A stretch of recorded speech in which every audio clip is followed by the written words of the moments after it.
kick off serious around March. So the reason that I've got Mr. GTV is because I believe we've got a voice. I believe you can share the knowledge. You can share your eyes open, uncontaminated truth, and tell people not to go into fear of this, because it's a projection, and it's a projection of the oneness, if you like, that there's people in the oneness who are open-mouthed, watching television and believing this bullshit, lining up for these, wearing these, doing what they're told. God bless them. They're aspects of you and me. And they're being led to slaughter like lambs. In so many areas of their life, not just health. Finances, because that'll be hit soon. There'll be no money in your bank. It'll be social credit. They've already tested it with furlough. People are quite happy to stay at home, eat crap food, watch crap television.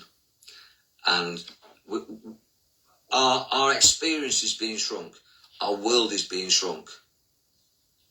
And we've got to expand our minds and expand our potentiality. And the way we do it is metaphysically.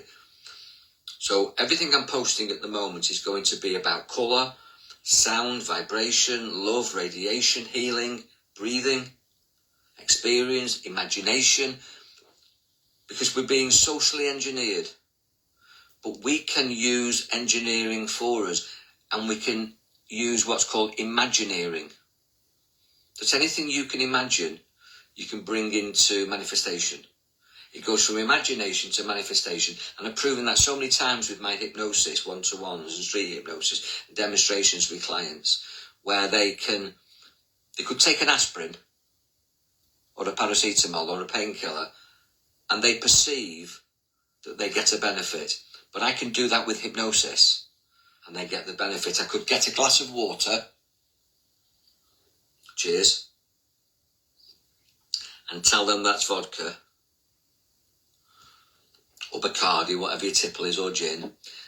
And with that thought accepted, the experience they have is they would be absolutely paralytic. In other words, they'd be drunk on water because they believe that it's alcohol.